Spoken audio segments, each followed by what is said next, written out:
Michael കാരിക്കിന് experience ഉണ്ടോ? Michael കാരിക്കിന് tactics ഉണ്ടോ? Premier ലീഗും ചാമ്പ്യൻസ് ലീഗൊക്കെ അടിക്കണമെങ്കിൽ വലിയ രീതിയിലുള്ള ടാക്ടിക്സും അതുപോലെ തന്നെ എക്സ്പീരിയൻസും വേണം. ടാക്ടിക്കൽ ബ്രില്യൻ്റ് ആയിരിക്കണം. എനിക്ക് തോന്നുന്നില്ല മൈക്കൽ കാരിക്ക് അങ്ങനത്തെ ഒരാളാണെന്ന്. അതുകൊണ്ട് തന്നെ നിങ്ങൾ കാർലോ ആഞ്ചലോട്ടിയെ കോച്ചാക്കുക. യൂറോപ്പിലെ ടോപ്പ് 5 ലീഗിൽ 5 ലീഗിലും കപ്പടിച്ചിട്ടുള്ള, ചാമ്പ്യൻസ് ലീഗ് ഏറ്റവും കൂടുതൽ നേടിയിട്ടുള്ള വലിയ എക്സ്പീരിയൻസ് ഉള്ള പരിശീലകനാണ്. നിലവിൽ ബ്രസീലിന്റെ കോച്ചാണ്. ഇതിനു മുമ്പ് റയൽ മാഡ്രിഡിന്റെ കോച്ചായിരുന്നു. അദ്ദേഹത്തെ കാർലോ ആഞ്ചലോട്ടിയെ പരിശീലകനാക്കുക. ഇത് പറഞ്ഞിട്ടുള്ളത് പോൾ ഷോൾസ് എന്ന മാഞ്ചസ്റ്റർ യുണൈറ്റഡിന്റെ എക്കാലത്തെയും മികച്ച ലെജൻഡിൽ ഒരാളാണ്. ആരാണ് ഇദ്ദേഹം എന്ന് ഞാൻ പറയേണ്ട ആവശ്യമില്ല. ഇദ്ദേഹത്തിന്റെ പേര് ഞാൻ പറഞ്ഞപ്പോൾ അതിലെന്തെങ്കിലുമൊക്കെ ഒരു തെറ്റായിട്ടുള്ള കാര്യങ്ങൾ വന്നു കാണും. അതായത് ഉച്ചാരണം കറക്റ്റായി കാണത്തില്ല. വലിയ ഒരു സീരിയസ് ആയിട്ടുള്ള കാര്യമായിട്ട് എടുക്കരുത്. അപ്പോൾ ഇദ്ദേഹം പറഞ്ഞിരിക്കുകയാണ് ഇങ്ങനെ, അദ്ദേഹത്തിന്റെ ഒരു ഒപ്പീനിയനാണ് അദ്ദേഹം പറഞ്ഞിട്ടുള്ളത്. അപ്പോൾ എനിക്ക് പറയാനുള്ളത് എന്താണെന്ന് വെച്ച് കഴിഞ്ഞാൽ, കഴിഞ്ഞ വീഡിയോ കണ്ടിട്ട് കുറേ യുണൈറ്റഡ് ഫാൻസ് എന്നെ സപ്പോർട്ട് ചെയ്തിട്ടുണ്ട്. ആ വീഡിയോ 1500 2000 ആൾക്കാരെന്തോ കണ്ടു, 1700 ആൾക്കാർ കണ്ടു. 50ഓളം സബ്സ്ക്രൈബിന് എനിക്ക് കിട്ടി. അപ്പോൾ ഞാൻ ഭയങ്കര ഹാപ്പിയാണ് നിങ്ങളുടെ ഈ ഒരു സപ്പോർട്ടിൽ. ഈ വീഡിയോ കണ്ടു കഴിഞ്ഞിട്ട് ചിലപ്പോൾ ആ ഒരു സബ്സ്ക്രൈബ് കൗണ്ട് കുറയാനുള്ള സാധ്യതയും ഞാൻ കാണുന്നുണ്ട്. എന്നാലും ഞാൻ പറഞ്ഞു പോവാണ്. ഞാൻ ഇതിനു മുമ്പ് പറയണമെന്ന് വിചാരിച്ചിരുന്നൊരു കാര്യമാണ്, എന്നാലും ഞാൻ പറഞ്ഞു പോവാണ്. യുണൈറ്റഡിൻ്റെ ഏറ്റവും വലിയ പ്രശ്നം എന്ന് പറയുന്നത് യുണൈറ്റഡിൻ്റെ ലെജൻസ് ആണ്. നിങ്ങൾ യുണൈറ്റഡ് ഫാനായത് അദ്ദേഹം ഈ ലെജൻഡറി പ്ലെയേഴ്സിൻ്റെ ഒക്കെ കളി കണ്ടിട്ടായിരിക്കും, ഒരു ഡൗട്ടും ഇല്ല അതിൽ. എന്നാലും ഇവർ പറയുന്ന കാര്യങ്ങളുണ്ടല്ലോ, ഇവരുടെ interview, pre match post match റിപ്പോർട്ടുകളൊക്കെ ഉണ്ട്. അതിലൊക്കെ അതായത് നിങ്ങൾ പ്രീമിയർ ലീഗ് മാച്ച് തുടങ്ങുന്നതിന് മുമ്പ് ഒരു അരമണിക്കൂർ മുമ്പ് ഒരു ഷോയൊക്കെ നടത്താറുണ്ടല്ലോ, അതൊക്കെ കയറി നോക്കിക്കഴിഞ്ഞാൽ നിങ്ങൾക്ക് അറിയാൻ പറ്റും. ഒരു രീതിയിലും യുണൈറ്റഡ് പ്ലെയേഴ്സിനെയോ കോച്ചിനെയോ ആരെയും ഇവർ സപ്പോർട്ട് ചെയ്തില്ല. ഇവർ നെഗറ്റീവ് മാത്രമാണ് പറയുന്നത്. ഒരു മാച്ച് ജയിച്ചു കഴിഞ്ഞാൽ ഉടനെ കുറച്ച് പോസിറ്റീവ് കാര്യങ്ങൾ കൊണ്ടുവരും. അല്ലാത്ത സാഹചര്യത്തിൽ ഒരു രീതിയിലും സപ്പോർട്ട് ചെയ്തില്ല. കഴിഞ്ഞ മാഞ്ചസ്റ്റർ ഡെർബി ഉണ്ടല്ലോ, മാഞ്ചസ്റ്റർ സിറ്റിയും മാഞ്ചസ്റ്റർ യുണൈറ്റഡും തമ്മിലുള്ള മാച്ച്, അതിലാണ് മൈക്കൽ കാരിക്ക് അദ്ദേഹത്തിൻ്റെ ആദ്യത്തെ ഒരു വിജയമൊക്കെ സ്വന്തമാക്കിയിട്ടുള്ളത് ഈ ഒരു സെക്ഷനിൽ, ഈ ഒരു ഇന്ററിംഗ് കോച്ചായിട്ട് വന്നിട്ട്. അപ്പോൾ ആ ഒരു മാച്ചിൻ്റെ മുമ്പായിട്ട് ഒരു 4ഓളം യുണൈറ്റഡിൻ്റെ ലെജൻഡ്സ് ആയിട്ടുള്ള പ്ലെയേഴ്സ്, അതായത് ആരൊക്കെയാണെന്ന് വെച്ച് കഴിഞ്ഞാൽ ഞാൻ പറഞ്ഞുതരാം ആരൊക്കെയാണെന്ന്. ഈ 4 യുണൈറ്റഡ് ലെജൻഡ്സ്, പോൾ ഷോൾസ്, പിന്നെ റോയ് കീൻ, അടുത്ത് നിക്കി ബുഡി, പിന്നെ ഗാരി നെവിൽ, ഇവർ ഒരു ഷോ നടത്തിയിട്ടുണ്ടായിരുന്നു. എത്ര പേര് അത് കണ്ടു എന്നറിയത്തില്ല. അതിൽ ഇവർ പറഞ്ഞ കാര്യം എന്താണെന്ന് വെച്ച് കഴിഞ്ഞാൽ, മാഞ്ചസ്റ്റർ യുണൈറ്റഡിൻ്റെ ഡിഫൻസിൽ ഒരു അർജന്റീനിയൻ പ്ലെയർ ഉണ്ട്, മാർട്ടിനസ് അത്യാവശ്യം കുറച്ച് പൊക്കമൊക്കെ കുറഞ്ഞിട്ടുള്ള ഒരു പ്ലെയറാണ്. മാർട്ടിനസിനെ ഹാലൻഡ് സ്കൂളിൽ നിന്ന് അച്ഛൻ പിള്ളേരെ വിളിച്ചുകൊണ്ട് വരുന്ന പോലെ കൊണ്ടുവരുമോ? ഞാൻ അറിയാത്തതുകൊണ്ട് ചോദിക്കുക, നിങ്ങൾ യഥാർത്ഥത്തിൽ യുണൈറ്റഡിൻ്റെ ലെജൻസ് തന്നെയാണോ? ഓക്കെ, ശരിയാണ്, അദ്ദേഹത്തിന് പൊക്കം കുറവാണ്. ഹാലൻഡിനെ വെച്ച് കമ്പയർ ചെയ്യുമ്പോൾ ഹാലൻഡിൻ്റെ ആ ഒരു ഫിസിക്കൽ അപ്രോച്ചൊക്കെ വെച്ചിട്ട് നോക്കുമ്പോൾ പറ്റത്തില്ല. പക്ഷേ മാർട്ടിനസ് എങ്ങനെയാണ് കളിക്കുന്നതെന്ന് ഞാൻ പറയേണ്ടതല്ലോ, ഭയങ്കര അഗ്രസീവ് ആയിട്ടുള്ള പ്ലെയറാണ്. ആ ഒരു മാച്ചിൽ എന്താണ് സംഭവിച്ചത്?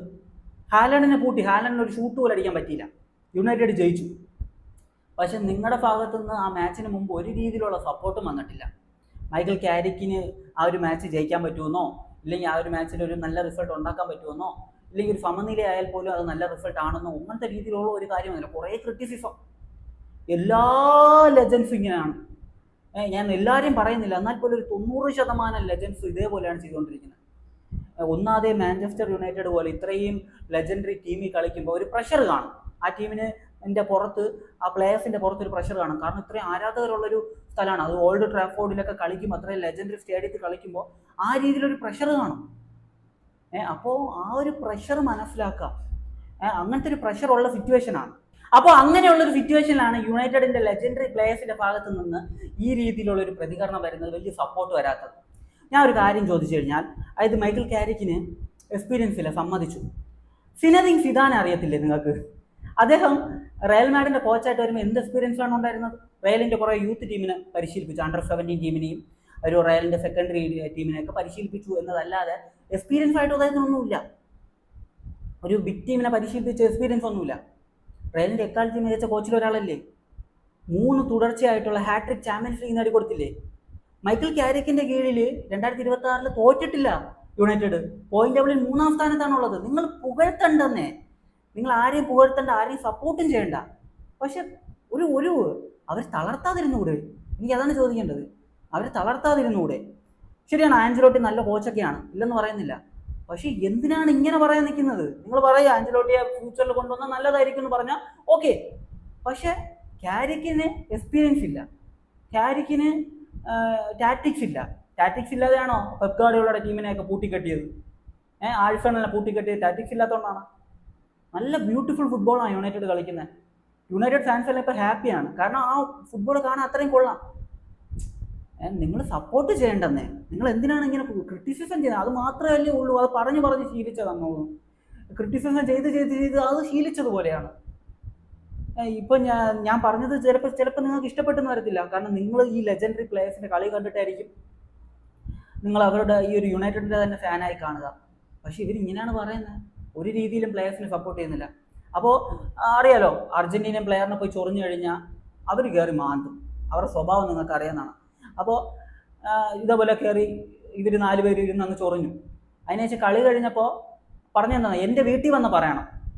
അതായത് മാർട്ടിനസ് പറഞ്ഞാണ്, എൻ്റെ വീട്ടിൽ വന്ന് പറയണം, അതിനുള്ള ധൈര്യമൊന്നും നിങ്ങൾക്കില്ല, നിങ്ങളിങ്ങനെ സോഷ്യൽ മീഡിയയിൽ കിടന്നുണ്ടാക്കാനേ നിങ്ങൾക്ക് പറ്റത്തുള്ളൂ എന്ന് മാർട്ടിനസ് പറഞ്ഞു. മാർട്ടിനസ് അത് കളിയാക്കി വിട്ടു. അത് കഴിഞ്ഞ് വേറൊരു ലെജൻഡ് എന്ന് പറയുകയാണ്, വലിയ ടീം യുണൈറ്റഡ് പോലെ ഒരു വലിയ ടീമിൽ കളിക്കും ഇതുപോലത്തെ ക്രിറ്റിസിസം ഒക്കെ വരുമെന്ന്. ക്രിറ്റിസിസം വന്നോട്ടെ, കുഴപ്പമൊന്നുമില്ല. പക്ഷെ ഒരാളുടെ സൈസ് വെച്ചിട്ടാണ് ക്രിറ്റിസിസം ചെയ്യുന്നത്. പെർഫോമൻസ് വെച്ചിട്ടൊക്കെ പറഞ്ഞാൽ ഓക്കെ. ഹാലൻഡിന്റെ സൈസ് വെച്ചിട്ട് കൊച്ചു പിള്ളേരെ സ്കൂളിൽ നിന്ന് വിളിച്ചിട്ട് വരുന്ന പോലെ മാർട്ടിനസിനെ കൊണ്ട് നടക്കും. എത്ര മോശമായിട്ടുള്ള ഒരു കാര്യമാണെന്ന് നോക്കിക്കുക നിങ്ങൾ തന്നെ. നിങ്ങളുടെ പ്ലേയേഴ്സാണ്, നമ്മുടെ പ്ലേയേഴ്സിനെ നമ്മളെല്ലാവരും സപ്പോർട്ട് ചെയ്യേണ്ടത്. ആ ഒരു മെൻറ്റാലിറ്റി എന്തുകൊണ്ടാണ് യുണൈറ്റഡ് ലെജൻസിന് ഇല്ലാത്തതെന്നാണ് ഞാൻ ആലോചിക്കുന്നത്. മൈക്കൽ ക്യാരിക്ക് കളിപ്പിച്ച ആ ഒരു 7 കളിയിൽ 6 ജയിച്ചു. അതിൽ പോയിന്റ് ടേബിൾ 1-ാം സ്ഥാനത്ത് 2-ാം സ്ഥാനത്തൊക്കെ ഉള്ള ടീമുകളെ പൊട്ടിച്ചു. പോയിന്റ് ടേബിൾ ഇപ്പോൾ 3-ാം സ്ഥാനത്താണ് അവരുള്ളത്. 2026 അവർ തോറ്റിട്ടേ ഇല്ല. എത്ര കൊല്ലത്തിന് ശേഷമാണ് ഈ രീതിയിലുള്ള പെർഫോമൻസ് യുണൈറ്റഡ് നടത്തുന്നത്? അപ്പോൾ അതിനെ പുകഴ്ത്തിയില്ലെങ്കിലും കുഴപ്പമില്ല, അതിന് എന്തിനാണ് ക്രിറ്റിസിസം ചെയ്യാൻ നിൽക്കുന്നതെന്നാണ് എനിക്ക് മനസ്സിലാകാത്തത്. ഈ യുണൈറ്റഡിൻ്റെ ഏറ്റവും വലിയ പ്രശ്നം എന്ന് പറയുന്നത് അവരുടെ ലെജൻസിൻ്റെ ഇതുപോലെയുള്ള ഇൻ്റർവ്യൂവും കാര്യങ്ങളൊക്കെയാണ്. നമുക്കിതൊന്നും തോന്നത്തില്ല, കാരണം നമ്മൾ ഫാൻസിന് ഇതൊന്നും വലിയ പ്രശ്നമായിരിക്കത്തില്ല, പക്ഷേ നമ്മളിതൊക്കെ എൻജോയും ചെയ്യും.